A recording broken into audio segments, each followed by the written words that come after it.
लक्ष्मीबाई भालचंद्र जाधव वय 51 ही 3 वर्षांपूर्वी परमेश्वर सिद्धाराम पोमाजी वय 30 याच्या हॉटेल सिद्धगंगामध्ये कामाला आले. दिसायला सुंदर, वागणे बोलणेही चांगले. यामुळे 30 वर्षाचा परमेश्वर 51 वर्षाच्या लक्ष्मीबाईकडे आकर्षित झाला. त्याने लक्ष्मीबाईशी हसत खेळत बोलायला सुरुवात केली. हॉटेल मालक आपल्याशी चांगले बोलतो म्हटल्यावर लक्ष्मीबाई देखील तिच्याशी चांगलेच बोलू लागल्या. परमेश्वर देखील आस्तिवाईकपणे तिची चौकशी करत असल्याने लक्ष्मीबाई देखील अघळपघळ बोलू लागली. एके दिवशी परमेश्वरने आपल्या मनातील खरी भावना बोलून दाखवली. तेव्हा मात्र लक्ष्मीबाई शांत बसली. ती काहीच बोलली नाही. मनोमन ती सुखावली असली तरी तिला लगेच उत्तर देणे योग्य वाटलं नाही. परमेश्वर मात्र तिच्याकडून प्रतिसादाची वाट पाहत होता. यानंतरही ती कामाला येतच राहिली. त्यामुळे परमेश्वरला देखील आशा वाटत होती की ती आता हो म्हणेल. आणि तसेच झाले. तिने होकार दिला होता. आता दोघांचे प्रेम प्रकरण सुरू झाले. हॉटेलमध्ये पात्र याची कुणाला कल्पना झाली नव्हती. यामुळे त्यांची शरीर संबंधापर्यंत मजल केली. परमेश्वर अविवाहित होता. त्याला या स्त्रीसुखाची गरज होती. त्यामुळे 50शीला आलेल्या लक्ष्मीबाईचा भरलेला देह तो मनसोक्त भोगत होता. तिचा सहवास त्याला हवाहवासा वाटत होता. महिन्यामागून महिने जात होते. लक्ष्मीबाई आणि परमेश्वरचे प्रेम प्रकरण बहरू लागले होते. अशातच परमेश्वरच्या घरच्या लोकांनी परमेश्वरचे लग्न लावून दिले. आता तो आपल्या पत्नीमध्ये गुरफुटू लागल्याने लक्ष्मीबाईकडे दुर्लक्ष होऊ लागलं. परमेश्वरचे लग्न होऊन 1.5 वर्ष उलटून गेली होती. आतापर्यंत लक्ष्मीबाईचे मागे मागे करणारा परमेश्वर आता तिच्याकडे दुर्लक्ष करू लागल्याने तीही चिडली होती. आता ती भांडणे करू लागली. सुरुवातीला किरकोळ भांडणे होत होती, पण आता कडाक्याची भांडणे होऊ लागल्याने परमेश्वरने तिला खडसावले. तू गप्प बस, नाहीतर ठार मारेन. पण याने काहीच फरक पडला नाही. लक्ष्मीबाईने हे हलक्यात घेतले आणि तिने परमेश्वरशी भांडण सुरूच ठेवले. गुरुवार दिनांक 2 जुलै 2026 रोजी हॉटेलमध्ये काम करत असताना तिने भांडण केले. याचा परमेश्वरला राग आला. त्याने तिला खल्लासच करायचे असे ठरवले. त्या दिवशी परमेश्वरने घरी सोडतो असे म्हणत तिला मोटरसायकलवर बसवले. तिला घेऊन तो एका शेतात आला.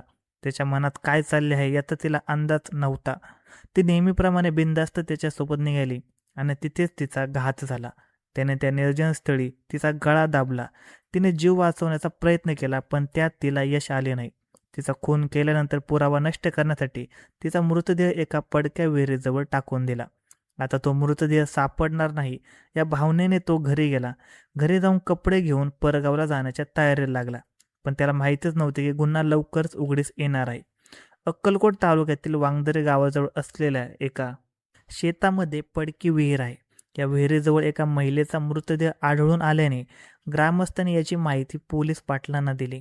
त्यांनी घटनास्थळी येऊन खात्री केली आणि याची माहिती उत्तर अक्कलकोट पोलीस ठाण्यात दिली. माहिती मिळताच पोलीस निरीक्षक व त्यांची टीम घटनास्थळी आले. मृतदेहाची पाहणी केली असता मृतकाच्या गळ्यावर वन दिसून आल्याने घातपाताची शंका पोलिसांना कळाली. मृतदेहाची ओळख पटवण्यासाठी घटनास्थळी काही मिळते का याची पाहणी केली, पण काही मिळून आले नाही. जमलेल्या ग्रामस्थांना या महिलेची ओळख पटवण्यास सांगितले, पण तेही या मृतदेह कोणाचा आहे हे सांगू शकले नाही. पोलिसांनी मृतदेहाचा आणि घटनास्थळाचा पंचनामा केला आणि मृतदेह विच्छेदनासाठी शासकीय रुग्णालयात पाठवून दिला. डॉक्टरांनी विच्छेदन केले असता त्या महिलेचा गळा दाबल्याने मृत्यू झाल्याचे स्पष्ट झाले. त्यानंतर महिलेची ओळख पटवण्यासाठी मृतदेहाचे फोटो काढून सोशल मीडियावर प्रसारित केले. तेव्हा एका व्यक्तीने ही महिला वांगदरे येथील हॉटेल सिद्धगंगा येथे कामास होती अशी माहिती दिली. तेव्हा तोच धागा पकडून पोलिसांनी तपास सुरू केला. खबऱ्यांनाही कामाला लावले. ते काम खबऱ्याने फत्त केलं. त्या महिलेचे नाव लक्ष्मीबाई भालचंद्र जाधव वय 51 असे सांगितले. पोलिसांनी लगेच तिच्या नातेवाईकांशी संपर्क साधून त्याचा मृतदेह दाखवला असता तो लक्ष्मीबाईचा असल्याचे उघड झाले. त्यानंतर मृतदेह अंत्यसंस्कारासाठी नातेवाईकांच्या ताब्यात दिला. लक्ष्मीबाईचा खून कोणी व कोणत्या कारणावरून केला याचा तपास करायला सुरुवात केली. लक्ष्मीबाईच्या पतीचे निधन झाल्याने ती उदरनिर्वाहासाठी हॉटेल सिद्धगंगा येथे काम करत होती.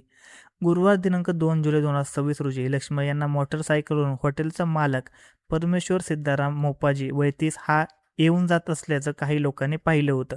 यामुळे परमेश्वर याच्याकडे चौकशी करण्यासाठी पोलीस त्याच्या घरी पोहोचले.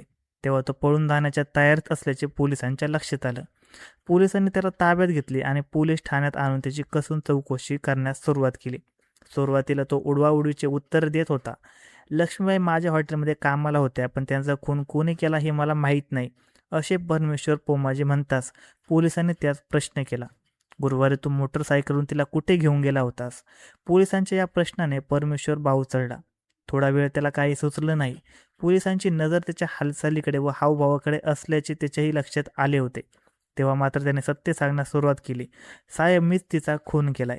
परमेश्वर पोमाजीने खुनाचा गुन्हा कबूल केल्यानंतर त्याच्याविरुद्ध गुन्हा रजिस्टरमध्ये नोंद करण्यात आली आणि पुढील तपासासाठी त्याला न्यायालयात उभे केले.